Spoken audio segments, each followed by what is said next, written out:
La République et ma consoeur ont décidé de venir dans notre émission pour faire des révélations qui vont en surprendre plus d'un et c'est leur choix. Je vous demande sans plus attendre et avec les honneurs bien sûr d'accueillir nos deux invités, Jacques Chirac et Christine Ockrent.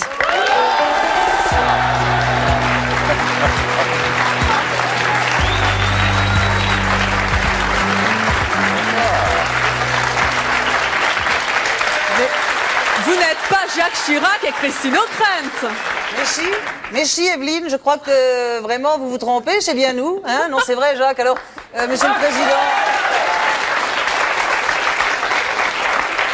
Président, bonsoir. J'aimerais, puisque nous nous rencontrons, j'aimerais Christine, vous savez qu'il est 13h50, il faut dire bonjour quand... Oui, bonjour, vous savez que c'est mon mot, hein, c'est vrai, c'est mon emblème. Christine, avec le décalage horaire, on ne sait plus quelle heure il est. Hein. Voilà. Alors, votre sentiment sur l'événement politique majeur de ces derniers jours? En ce qui concerne le salon de l'agriculture, oui. Il faut cesser ce harcèlement sur nos amis les bovins qui ont été récemment fort éprouvés. Oui, non, mais bien sûr, mais plus précisément sur le retentissement de certaines déclarations qui ont fait couler beaucoup d'encre. Non, écoutez, je crois que tout a été dit sur la vache folle. Oui. Parlons un peu de nos amis les cochons. C'est vrai qu'ils sont nombreux. Ils sont nombreux, c'est vrai. Merci à tous. Bonsoir, merci, Monsieur le Président. Merci, Jacques.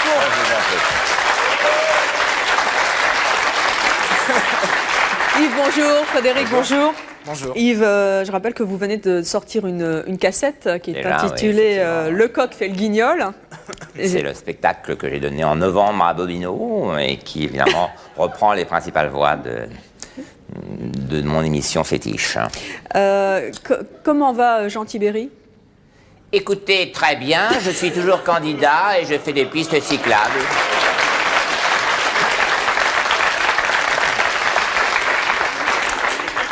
Frédéric, vous avez la particularité de n'imiter que des voix de femmes, hein, d'où celle de Christine Ockrent. Est-ce que vous lui faites de temps en temps des infidélités à Christine? Bien écoutez, oui, il y a sa consoeur Anne Sinclair ou Dominique ou Hilary Strauss-Kahn pour les intimes. Bien écoutez, je suis ravie, Evelyne, de vous rencontrer aujourd'hui, puisque c'est vrai que vraiment j'aime beaucoup Christine également, mais j'aurais préféré être invitée à sa place, bien sûr. Il n'y a pas que des animatrices télé aussi que vous imitez. Vous imitez des chanteuses, des actrices. Oui, ben, il y a des actrices comme, je sais pas moi, ça va être voix comme Anne Girardot, par exemple. Une voix comme ça un petit peu voilée, une voix de fumeuse, une clopeuse, merde. Ouais. Qu'est-ce que les femmes ont de plus que les hommes? Ce qu'elles ont de plus, c'est vrai que moi déjà quand j'étais gamin, elles me fascinaient plus parce que je les trouvais, je sais pas, je trouve qu'elles osaient faire plus de choses. Là, c'est vous là qu'on entend. Oui, là, c'est ma voix, c'est vrai. C'est ma voix. Il l'a fait très bien. Hein. Ça fait bien, hein. C'est sa préférée. Voilà. Merci, Président. Non, je sais pas, je l'ai trouvée plus fascinante en fait. Oui. Ouais. Je trouvais que c'était plus intéressant comme exercice. Ceci dit, quand j'étais petit. Pas Bernadette encore déjà. Bernadette, non.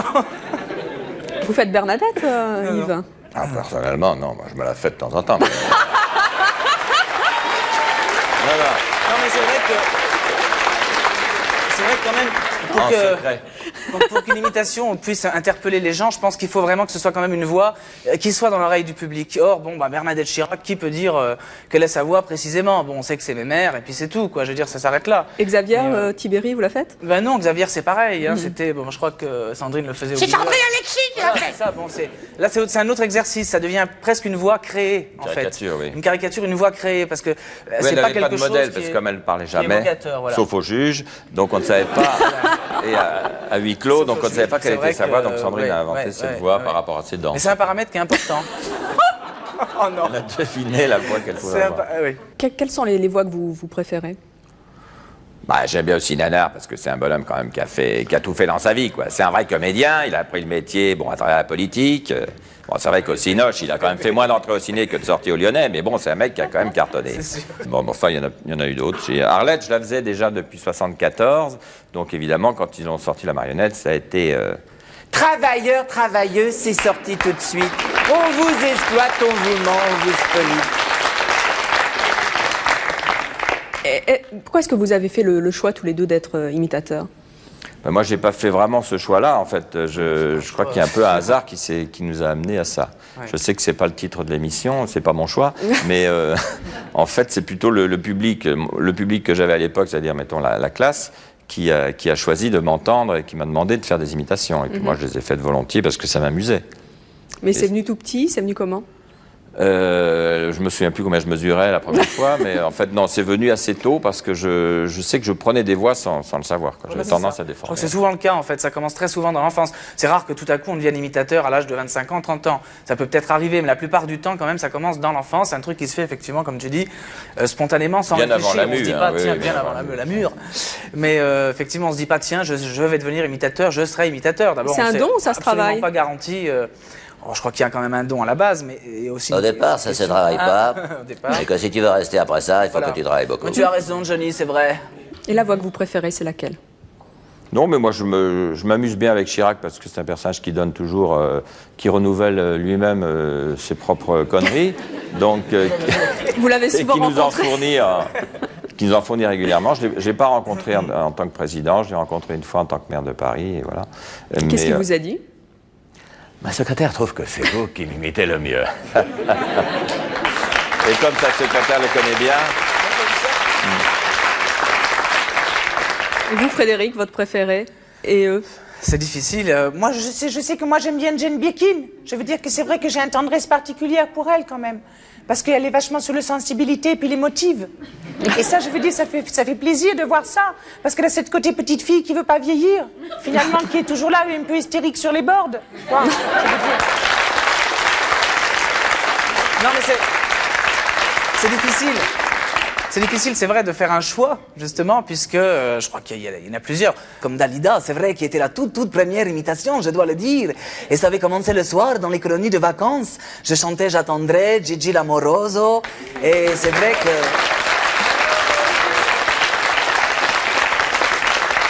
Et ça me fait très chaud au cœur de faire Dalida dans cette salle où elle a d'ailleurs tellement chanté dans les émissions de variété. Eh oui, avec Guilux, naturellement, voilà. Qui s'en souvient encore d'ailleurs. Dieu sait s'il perd la mémoire en ce moment. Donc, oui. Et Amanda Lear, vous pouvez nous la alors Amanda, c'est vrai qu'on est dans un timbre tout à fait différent. C'est vrai. Bonne réponse d'Amanda Lear. Ah oui,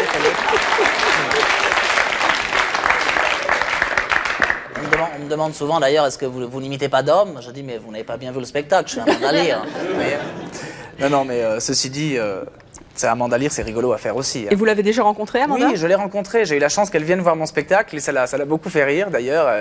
Ça lui a plu. Mais la plupart du temps, ces femmes-là, ou comme Rika Zaraï par exemple, c'est vrai qu'elles sentent qu'il y a quelque chose derrière qui est là, c'est vrai, pour exagérer les traits du personnage, mais moi je ne cherchais pas à détruire. Donc la Rika, en plus, il a l'accent que tu ne peux pas les changer. Voilà, c'est vrai. Que tu n'as pas besoin de caricaturer, que c'est elle-même la caricature. Absolument. Donc, c'est sûr. C'est sûr, il n'y a pas... Voilà. Et puis il y a des voix qui nécessitent, c'est vrai, plus d'oreilles, plus d'écoute, qui vont être plus longues à choper parce que l'intonation de base, elle est déjà plus monocorde. Et puis il y a son timbre personnel aussi, hein, comme tu disais.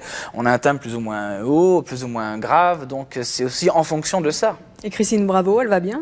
Alors, les filles, je suis désolée, je le crois pas. Je le crois pas. D'accord. L'espagnol, le portugais, l'allemand et la hollandaise, ok? Je le crois pas.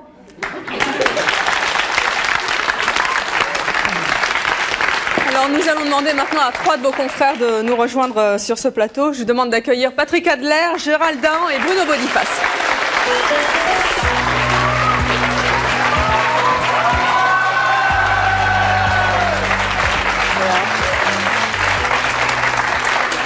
Messieurs, bonjour. Patrick, vous imitez-vous autant les femmes que les hommes? Oui, je fais les femmes, les hommes, les produits dérivés. Et c'est quoi un produit dérivé? C'est approchant. D'accord. Quels sont les hommes qui vous ont le plus résisté? Marqué, mon père, déjà, dans mon enfance. Qui m'ont le plus résisté, en fait, moi je suis ténor en chant, donc c'est vrai que je ne vais pas m'attaquer à des voix très graves. Je fais plutôt des voix cassées, comme par exemple Maria Pacon. Oui ma chérie, je suis là, je te vois, tu es merveilleuse. Je t'aime beaucoup, tu sais. Mais, à la différence de Frédéric, c'est vrai que j'étais le premier très longtemps après Claude Vega à faire des voix de femmes. Mais à la différence de Frédéric, moi je fais des voix de femmes et d'hommes, et je fais surtout des voix de femmes plus âgées. C'est vrai que j'étais plus spécialisé. Frédéric sait faire toutes les femmes. Moi, je sais faire que des femmes. Alors, je vais très bien. Oh ben oui, c'est une question de génération, parce que je suis un petit peu plus vieille, hein. Oh ben oui, parce que j'ai quand même 10 ans de plus. Alors c'est ça la différence, en plus. Alors, Gérald, vous faites la voix des minicums sur France 3. Parce que les minicums sont friands. Oh, youpa la youpi. Vous aimez bien les animateurs télé? Lesquels en particulier? Ça va de Christophe, Gérard Rolls à Christophe de Chavannes, en passant par... Et alors ça donne quoi, Gérard Rolls? Gérard Rolls, ça donne vive le sport sur la 2, vive le sport sur la 3 et vive le sport sur la 2, la 3.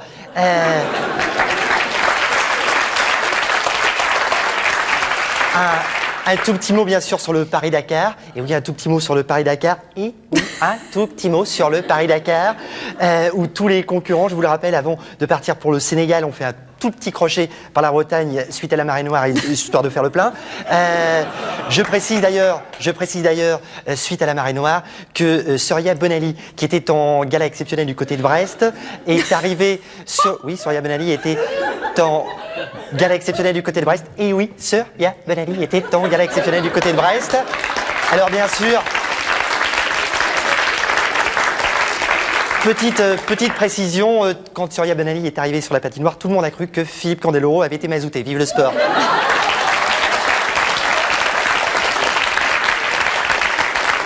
Christophe de Chavannes, alors? Christophe de Chavannes, c'est parti. Bonsoir, applaudissements, mesdames, messieurs, madame, bonsoir. Bonsoir, plus fort que ça, mesdames, messieurs, madame, bonsoir. S'il vous plaît, plus fort que ça, mesdames, messieurs, madame, bonsoir. S'il vous plaît, bonsoir. Sur la caméra. C'est un super père, mesdames et messieurs, nous sommes ensemble. Non, s'il vous plaît, c'est le bazar après. Je suis bien, je suis calme, mesdames et messieurs. Nous sommes ensemble jusqu'à la fin de cette émission. C'est une véritable vedette, c'est une véritable star. L'invité de ce soir, mesdames et messieurs, voici Christophe de Chavannes. Applaudissements, mesdames et messieurs, madame, bonsoir. S'il vous plaît, non, s'il vous plaît, c'est le bazar après. Non, s'il vous plaît. Alors, bien sûr, juste deux petites... La petite fiche, le petit pépère, c'est un petit pépère. Petite fiche tout d'abord, bien sûr, alors 2 conseils pour l'hiver. Pour l'hiver, bien sûr, sortez couvert. Et bien sûr, n'envoyez plus de vêtements à l'abbé Pierre, ça sert à rien. Il les met jamais. C'est un petit pépère, madame, bonsoir.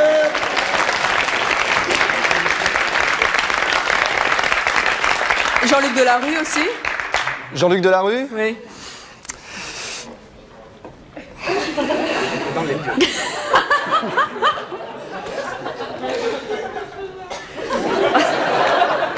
C'est un angle.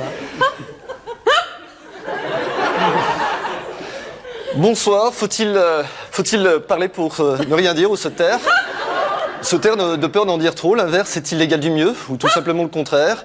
Fromage ou dessert, Gérard Roury, Bigoudi, marche ou crève. Autant de questions, bien sûr, que nous ne développerons pas ce soir, avec bien sûr un premier témoignage avec Marc. Marc a 45 ans, il mesure 1m83,5, il a 77 kilos à son actif, et bien sûr, il est dégagé de toute obligation militaire. Alors bien sûr, nous lui laisserons la parole, si je lui laisse le temps d'en placer une. Merci, bonsoir.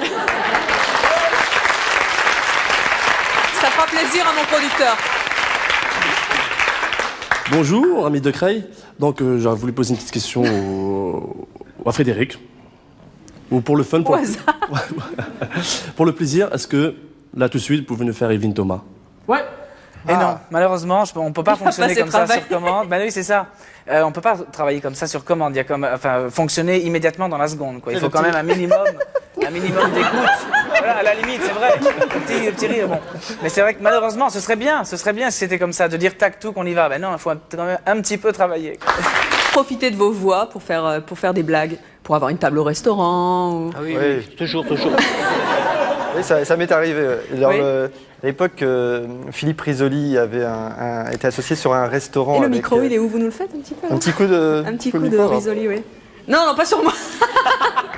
Mesdames, Mesdemoiselles, Messieurs, bonjour, c'est Philippe Risoli.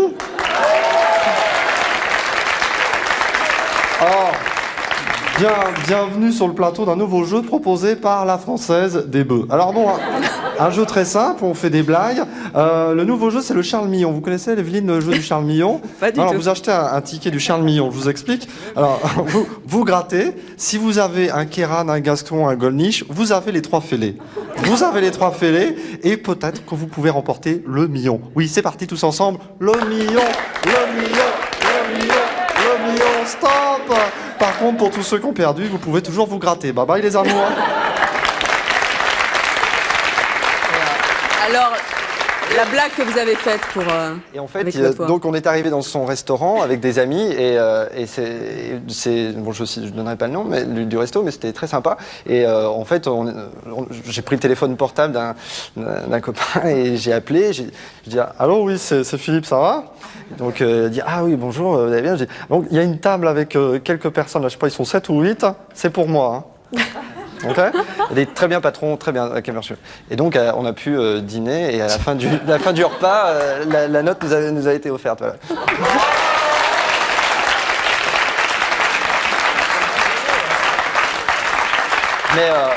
Mais bon, après il était au courant et puis il a su que c'était moi, là c'était beaucoup moins drôle. Et là vous avez payé l'addition. Bruno, vous avez fait des blagues aussi avec... Oui, j'ai fait des blagues. Un jour on a téléphoné à un restaurant. Et on a dit allô, oui. C'est le même. Peut-être pas, non. À Marseille, un restaurant. Et on a dit oui, il y a Gilbert Montagnier qui vient manger. Alors il faudrait réserver 3 couverts. Oui, aucun problème. J'étais ravi. Avec vue sur la plage. Vue sur la mer, au bord de la mer et tout. Et avec un copain, donc j'arrive dans une voiture. Donc ils étaient 2 devant, moi derrière, à Montagnier. Comme ça. Oh, on t'a flotché. Et donc on arrive devant comme ça, et d'un coup bien sûr il y a les deux personnes qui nous attendaient, les serveurs, vite, c'est au bord de la mer, vite ils arrivent à côté de la voiture et moi je sors comme ça, donc à droite de la voiture je sors et il y avait le port, dont il y avait 1,50 m d'eau, c'était la blague en fait, et je sors comme ça, et hop je saute dans l'eau, les gars ils sont restés comme ça.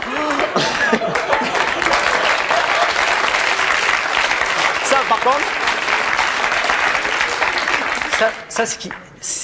en fait, c'est la nouveauté dans l'imitation. Moi, j'ai un projet sur ça, faire des imitations à l'extérieur. Avec des gags? Vous ne piquez pas, les mecs. Hein. Avec des gags. Ouais. Est-ce que vous êtes déjà servi de vos voix, non pas pour faire des blagues cette fois, mais pour séduire, hein, Yves? Bah, j'essaie de m'en servir quand elle est à peu près, quand elle ressemble à la mienne, mais bon, on a les imitations, non. Non, jamais. Bah, je vois pas quelle voix prendre. Allô, bon, mademoiselle, j'aurais beaucoup passé cette soirée avec vous. Ah, c'est le flop complet. C'est pas possible. Si vous voulez venir chez moi, c'est sympa chez moi. Et vous, non? Jamais je suis arrivée dedans. J'arrive avec mes fosses dans mon cadet, je ramasse qui veut venir. Et voilà, puis c'est tout.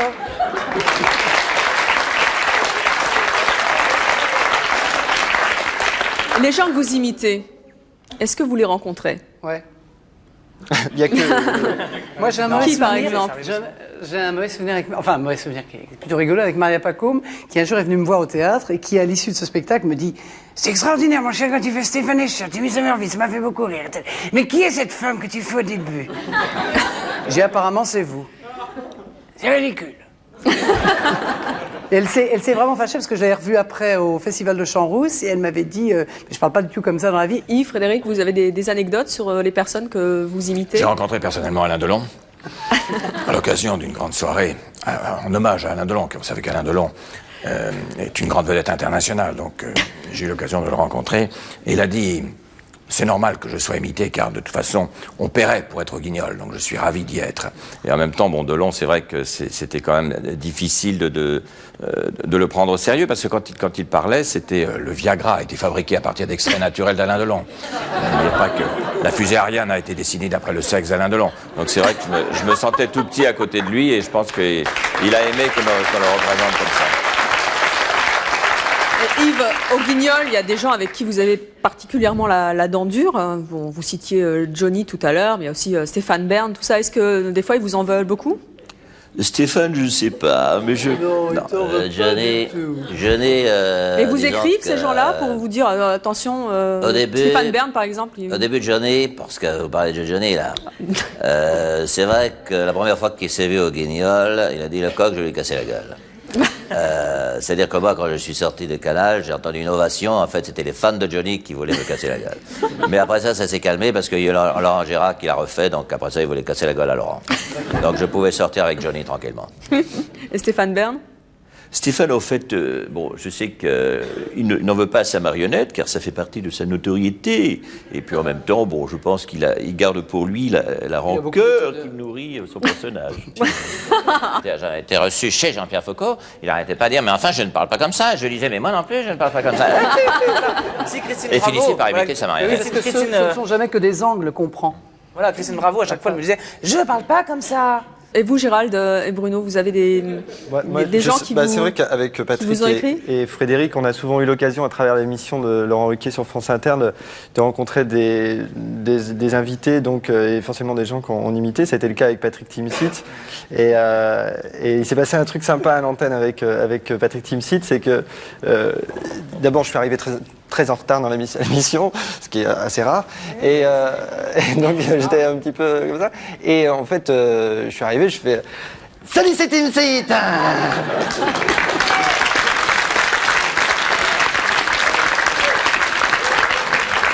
Et puis ensuite, on parlait tous les deux en même temps et Patrick disait alors un nouveau jeu sur France Inter, il faut deviner qui est Patrick et Gérald, c'est sympathique.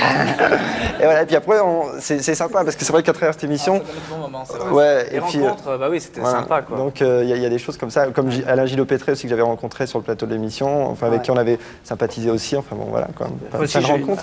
Mais ça se passe toujours plutôt bien, sauf avec certains que je ne citerai pas, je veux pas... Si. Non, je veux... Oui. Aussi. Non, je veux pas faire du mal à Arthur pour rien. Non. Non, il n'y a pas... Arthur, c'est comment? C'est une marque de caleçon. Oui, kiki.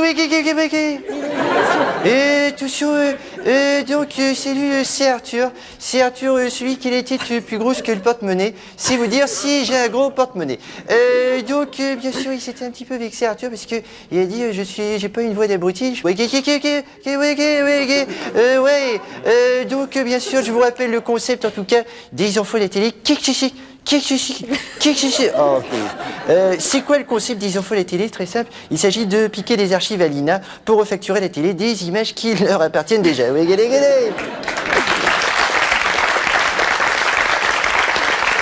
Il vous a appelé personnellement pour dire qu'il n'était pas content? Il m'a pas appelé personnellement, il a appelé Michel Drucker et il lui a dit il faut arrêter. Et donc Michel a dit magnifique, on continue. Et vous l'imitez bien, Michel Drucker? Non, là je vais pas me fâcher avec Michel. Michel, tu nous écoutes, magnifique, ça va bien Michel? Magnifique, Gérald Daron. Mais vous? Magnifique. C'est moi qui l'ai lancé, j'ai découvert. Et Bruno, vous avez des anecdotes comme ça avec des gens que vous avez imités? J'ai rencontré un jour Christian Clavier. C'était à Saint-Tropez, et il vient me voir comme ça. Forcément. Et d'ailleurs, il me reconnaît, étonné. Il me dit, tu sais, j'aime bien ce que tu fais. Alors moi, je dis, moi aussi, j'adore. Vraiment, j'adore ce que je fais aussi. Alors il me dit, oh, que dingue, hein? Oh, la dingue, hein? Oh, yeah! Oh, la tête de morte couille, hein?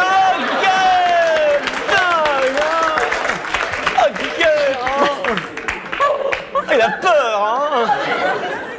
Ah, les galets sont pas loin, hein? Dingue, ok.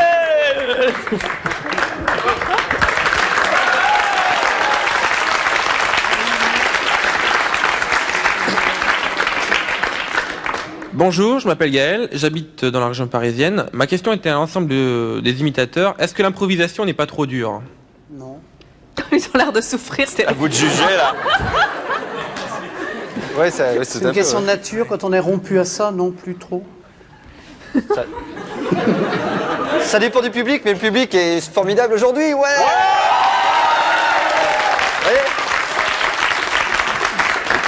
Alors messieurs, comme vous le constatez, il y a 2 sièges vides à côté de vous. Bah oui.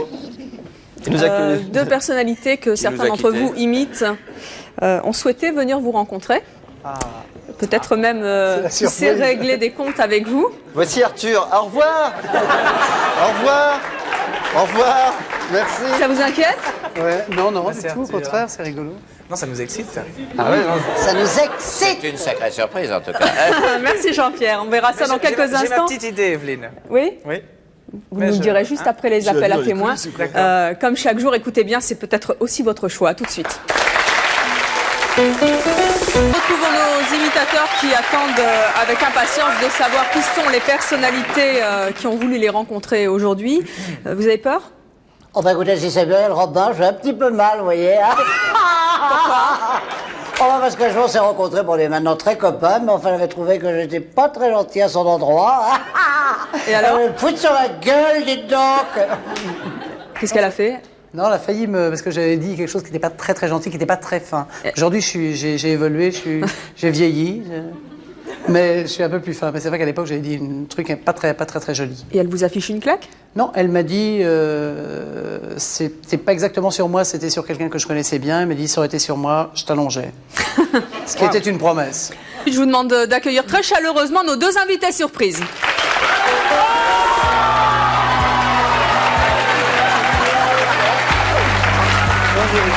Tu vas bien? Bonjour. Ça va? Bonjour.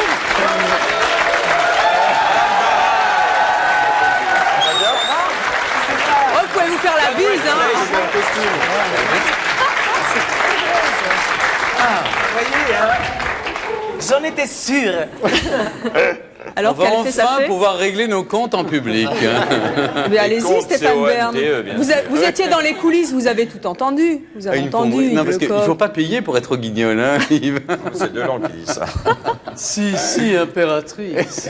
Je suis bien entouré parce que... Vous avez vos deux C'est mes imitateurs, deux en fait. voix, oui, c'est mes deux voix. Mais ils le font très bien, d'ailleurs. Je me dis que maintenant, avec tout ce que je fais, je pourrais les envoyer, ils font ça très bien. Moi, j'ai mis juste le costume déjà. Je fais le visuel. Non, toi, on dirait un mormon. Je te remercie. Moi, c'est vrai que je me sens avec Frédéric comme mon alter ego. La première fois que j'ai entendu une imitation, je me suis dit, attends, je suis là, j'étais pas sûre. C'est vrai, Rika? Vous êtes là. C'est vrai, je me demandais d'ailleurs où est-ce que j'étais. J'étais complètement dans la lune alors. Hein. Ça s'appelle la Que stéréo. ça lui a fait un vrai casachoc. Un casachoc. Entre la voix de Frédéric et la vôtre, vous savez faire la différence? Il y a des moments où vous dites, flûte, c'est moi. Je ne sais pas, bien sûr, je sais faire la différence. Mais j'avoue qu'il y a une imitation excellente. Il y a une sorte de saisie, des radiographies, si je peux dire, de la voix. C'est vrai, c'est une saisie. On peut le dire, elle n'est pas informatique, mais c'est quand même une saisie. Et il y a des choses qui vous agacent dans vos imitations, Rika? Ou il y a des choses que vous avez remarquées, que vous n'aviez jamais remarquées auparavant, avant d'être imité? L'imitation peut être très bonne parce qu'on prend conscience de certaines insuffisances. Moi, je sais que je me suis rendu compte à travers les imitations, la lenteur de mon allocution et certaines fautes de grammaire ou allusions. Lesquelles, par exemple? Oh, par exemple, je vais vous donner plein d'exemples là aujourd'hui, je crois. Rika? Moi, je crois que c'est qu'est-ce qui fait votre charme, Rika. Merci. Il n'y a rien à changer. Je crois que les publics vous aiment tel que vous êtes. Sinon, vous n'auriez pas été Rika Zaraï. C'est pas sûr que moi je m'aime exactement tel que je suis. J'ai envie de m'améliorer et je sais que, et à travers les bonnes imitations, je m'améliore. Ou enfin, j'ai l'intention de m'améliorer. Donc en fait, on devrait être remboursé. Par la sécurité sociale. Dans les bonnes imitations, on peut voir la chose comme ça, mais j'entends les bonnes, les constructives. Oui. Parce qu'il ne faut pas oublier qu'il y a aussi des imitations gratuitement méchantes. Et quand les imitations sont gratuitement méchantes, je ne suis pas d'accord. Parce que j'ai l'impression... Et Frédéric n'est jamais méchant avec vous? C'est gratuit pour Si. toi, mais pas pour ceux qui l'imitent. C'est ça qui est encore pire, c'est ça qui est plus grave. Il y a des choses méchantes que vous n'avez pas acceptées? Oh, sur moi, je Oui. crois que j'étais championne de ce qu'on imitait méchamment. Enfin, pas mal de fois. Pas toutes les fois, pas tout le temps. Mais j'ai l'impression que les personnes qui imitent méchamment oublient que les artistes peuvent avoir, ont une âme, ont des émotions, ont des enfants, et qu'on n'a pas le droit de tout faire. Moi, j'ai envie de dire à certaines personnes, les maîtres mots, c'est le respect. Il faut respecter autrui, qu'on soit célèbre, qu'on soit moins célèbre. Et quelque part, j'ai envie de leur dire, écoutez, égratigner, épingler, oui, mais exclure, insulter ou blesser, non. Frédéric ? Des noms. Ah ben des noms, on en a des noms. Parce que Yves Lecoq est parfait, par exemple, quand il fait son spectacle, ou Patrick Adler, je suis un fou, je vais à leur spectacle en permanence. Même Frédéric, j'ai adoré son spectacle, mais mais j'ai pas encore été. Non mais je vais aller au prochain spectacle, c'est vrai, mais quand ils font leur texte eux-mêmes, c'est fabuleux. Mais alors quand notre pauvre ami Yves Lecoq est obligé de dire les stupidités, oui, il est obligé de dire les stupidités qu'un Bruno Gassio est en train de lui écrire avec son ton Poujado stupide, ça devient insupportable. Ça devient insupportable parce que ça devient ce qu'il faut que la France pense. C'est-à-dire que c'est vrai que je pense qu'il y a un délit de sale gueule. C'est-à-dire que Amélie Mauresmo passe pour un bonhomme. Moi, je passe pour une espèce de pédant, de bonne femme ou de pédant précieux. Est-ce que vous croyez que ça amuse? Franchement, quand dans la rue, vous êtes comme ça, il y a des gens qui se croient drôles en vous imitant. Je trouve que c'est très blessant. D'abord parce que sous prétexte qu'on parle un français à peu près châtié, à peu près convenable, on passe immédiatement dans ce pays pour quelqu'un de précieux. Et je trouve que c'est profondément injuste. Qu'est-ce que vous répondez à Stéphane, Yves? Non, mais je crois que Stéphane, en fait, bon, ça c'est une version de ses faits, mais c'est vrai que tu as quand même accepté ta marionnette parce que tu es conscient que c'est aussi une représentation de ta notoriété. C'est sûr qu'il y a plus de gens qui ont un légion d'honneur que de gens qui sont au guignol de l'info. C'est la gloire alors. Les textes, les textes caricaturaux sont tous blessants. Moi-même, j'en ai été victime, puisque même les guignols, moi j'étais obligé de proférer des bêtises sur moi à travers mes imitations, ce qui est quand même un comble. Mais ça fait partie de la liberté que je laisse aux auteurs, c'est-à-dire que je fais partie de cette équipe. Les auteurs ont leur liberté d'écriture. C'est évidemment que je ne pense pas tout ce que je dis, mais j'essaie de l'interpréter le mieux possible en espérant que ça fasse rire. Patrick, vous imitez Stéphane également? Oui, il laisse même des messages sur mon répondeur, je crois que c'est moi. C'est assez impressionnant. Alors il rajoute « Si, impératrice !» Alors bon, je me dis, ça peut pas être moi quand même. Vous pouvez nous faire Stéphane Bern, parce qu'on ne vous a pas entendu imiter Stéphane. C'est anéantissant. Voilà. On se connaît assez bien, ce qui fait que c'est un petit peu ennuyé, parce que c'est vrai, souvent, je l'ai fait au théâtre en disant, alors écoutez, il m'arrive une chose absolument charmante, j'étais, figurez-vous, avec l'émir du Bouguistan et l'impératrice Faramiba dans leur chalet de Kshach, et figurez-vous que nous arrivâmes, les vatères étaient bouchés.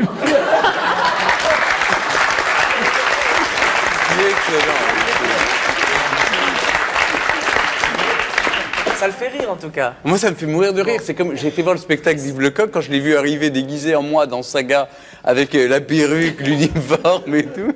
Je me suis dit mais au fond après je me suis dit mais qu'est-ce que j'ai été faire cette émission affublée comme ça? J'aurais dû imaginer que ça allait. Ça t'a changé mais moi j'ai regardé la première image. Il a regardé la première version. Mais après c'est vrai qu'on essaye de changer un peu mais en même temps j'accepte mon personnage. C'est vrai que ce que dit Yves est très juste. Moi j'ai accepté ma marionnette, elle me fait mourir de rire. Ce que j'ai du mal à comprendre aujourd'hui c'est qu'au début je cirais les pompes royales, maintenant je fais les poubelles. Alors il faut qu'ils choisissent quand même. Hein. Je peux pas tout faire. Parce que le personnage évolue. Faut renouveler un peu. Moi je sais que j'étais un jour au spectacle de Thierry Léluron. J'étais à Deauville et il savait pas, enfin je pensais pas qu'il savait que j'étais dans la salle. Quelqu'un lui a dit que j'étais dans la salle et en 10 minutes de temps, il a réussi à faire une parodie, c'était à tomber par terre. Moi j'ai ri, le public était vraiment... Tombé par terre. Tombé par terre. Je m'appelle Sophie et ma question s'adresse à Frédéric. Bonjour. Alors, bonjour. J'aimerais savoir si les personnages que vous imitez, si vous les aimez tout d'abord, et si c'est plus dur pour vous de reproduire leur voix ou de reproduire leurs gestes. Mais bien sûr, je vous aime, Rika. Mais c'est vrai, non, c'est vrai. On peut aimer, on peut aussi être... par exemple, il y a des personnages qui me font rire. Par exemple, Régine. Régine, j'ai jamais été un fan de Régine, pour tout vous dire. Mais Régine me fait rire, son côté... Vous voyez, ce côté-là, bon, ce côté, oui, cette façon de parler comme ça, un peu, bon, c'est autre chose, là. C'est un côté qui va vous faire rigoler ou qui va vous faire... Ou une œuvre de Jerry, par exemple, qui est un parler différent et ouvert. Mozart, musique au cœur et baguette au cul, bon, par exemple. Donc, non, mais c'est vrai que ce qui vient plus facilement quand même, c'est vrai, c'est la gestuelle. Je dirais plutôt, c'est les intonations, c'est-à-dire la musique de la voix. Parce que quand on parle, on chante un petit peu. Quand on voit le spectre d'une voix, il y a des hauts, il y a des bas. C'est visuel. On peut aujourd'hui le voir avec les machines qu'on a. On voit la voix. On voit tous les spectres. Ouais. C'est un rica, sinon rien. Et c'est vrai que ça vient plus facilement. Le timbre, après la voix, ça dépend de son timbre à soi. Alors il y a des timbres dont on va être proche, et puis d'autres où forcément on va tomber plus dans la caricature. Les timbres qui sont proches, c'est des patchs. Par exemple. On est tous timbrés, hein. On lèche le derrière et on nous tamponne devant, oui, on connaît. Bon, bonjour, une question pour Monsieur Lecoq. Monsieur Lecoq. Bonjour. Monsieur le Président, bonjour. Appelez-moi Yves. Voilà. Après la Festina, est-ce que vous avez eu l'occasion de voir Monsieur Virenque? Si j'ai eu l'occasion de rencontrer Virenque, oui, oui, parce que j'ai suivi une étape du Tour de France l'année dernière et il avait franchi la ligne blanche, vous savez. Obligatoirement, à un moment, j'ai entendu une clameur et c'était Virenque qui était sur vélo, mais il est passé, il a dit bonjour assez froidement. Visiblement, il était quand même assez affecté par le traitement qu'on lui faisait subir au Guignol. Mais bon, ça l'a pas empêché d'être ovationné par le public tout au long du Tour, donc on lui a pas fait tant de mal que ça. Le problème, c'est qu'il y a parfois, moi je sais qu'il y a un problème. L'autre jour, la princesse, il y a eu une rumeur selon laquelle la princesse Caroline serait enceinte. Et alors, il y a ma marionnette qui est apparue. C'est vrai, Stéphane?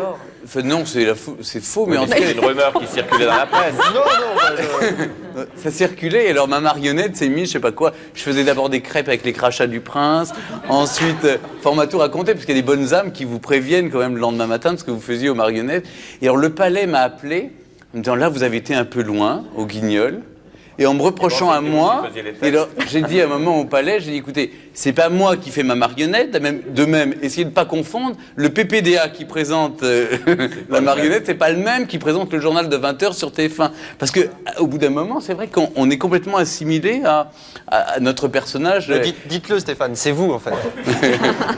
Non, c'est-à-dire que je fais mieux, je vais au-delà de ma marionnette, et je vais encore plus loin. C'est-à-dire que quand j'arrive dans une émission, en général, je sors mon balai du derrière, vous voyez, j'ai plus un balai dans le derrière, mais bon, on peut aller loin. Quel aussi. est le trait de caractère que vous détestez particulièrement, Stéphane, dans vos marionnettes ou dans les imitations qu'on fait de vous? Bah vous voulez que je vous réponde franchement et sincèrement? Franchement, oui. Je me trouvais pas aussi efféminé. Mais bon, parce que dans la vie, je suis pas du tout comme ça. Simplement, je trouve que c'est la caricature méchante et gratuite. Mais je pense que c'est plutôt un côté exagération de la préciosité. Je suis pas précieux non plus. Je parle un français à peu près convenable. C'est la seule chose qui et ça me choque parce que c'est vraiment un délit de sale gueule. Oui. J'aurais une petite chose à vous demander, si vous êtes d'accord. J'ai une imitation à faire et j'aimerais que vous me donniez votre avis et une note comme chez Jacques Martin, tout ça. Allez-y, mon petit. Je peux. J'aurais besoin d'Yves Lecoq.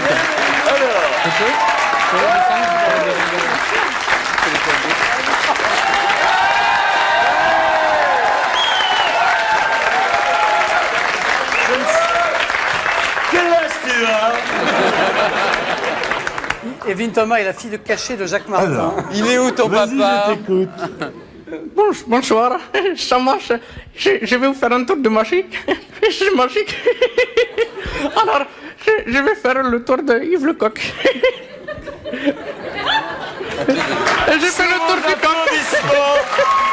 Magnifique. David Copperfield, bravo. Formidable. Mes amitiés à Claudia Schiffer. Oh, j'y vais tout de suite.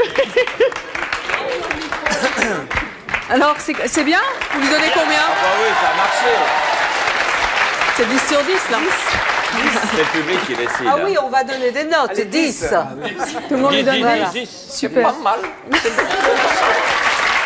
Ça manquait de sourire, mais bon. Ce qui est encore mieux, c'est d'avoir eu le culot de le faire, quoi. Ouais, tout à fait. Ouais. Parce qu'il faut du culot pour imiter. Ouais. Si vous aviez un message à faire passer à ceux que vous imitez, ça serait lequel?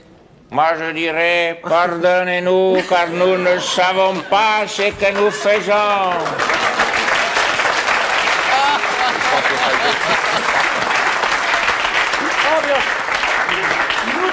Nous, pardonnez-les. Ils savent pas ce qu'ils font. Non, surtout continuez, merci, continuez, au moins on existe. Bien sûr. Bruno, un message donc à une personne que vous imitez. Ah ben j'aime bien, moi, j'aime bien Pascal Sevran, hein. Ah, qu'est-ce qu'on est bien, Tintin. Oh, c'est un peu mou, mais on est bien, hein. Oh. T'as pas trouvé que c'était un peu efféminé, là Géraldin, ça serait... Un petit mot à Laurent Boyer. Salut les garçons, salut les filles, c'est Lolo Boyer. Lolo Boyer, ami des stars. Lolo Boyer, l'ami des graines de stars. Lolo Boyer, star aussi quelque part. Applause, ça le fait bien. Hey. Un tout petit mot Lolo, continue, c'est tip top. Flashback sur Graines de Star. Je crois que Bruno, t'étais graine. Ouais. T'as poussé. Ce soir, il y en a aussi parmi vous. Alors, merci Laurent Boyer, merci Fréquence Star. Patrick. Je sais pas quoi vous dire. Je suis toujours pas les congrès. Génial. J'adore mon spectacle. Ça fait nouveau. Et je voudrais simplement que les imitateurs arrêtent de m'imiter en me disant que c'est Muriel Robin. Je suis désolé. Il y a une différence.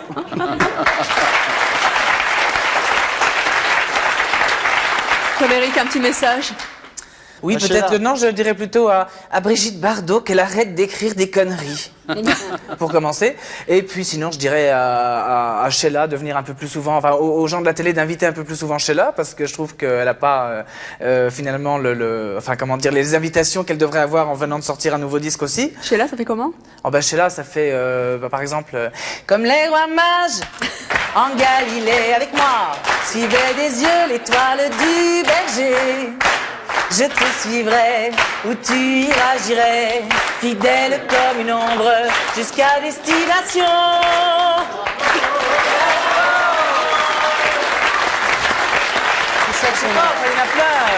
Merci à vous, Rika, Stéphane. Vous avez donc sorti un disque et un livre, on les a vus tout à l'heure à l'antenne. Merci à vous, merci d'avoir répondu aux questions du public. Et merci à vous de nous avoir suivis comme chaque jour. À très très bientôt. Demain, nous recevrons Nicole et Gilles. Gilles cultive la paresse. Il a imposé son rythme de vie à toute sa famille, à sa femme qu'il traite de glandeuse au foyer et à ses fils qu'il surnomme branleurs professionnels. Gilles et Nicole sont feignants et c'est leur choix. À demain, 13h50.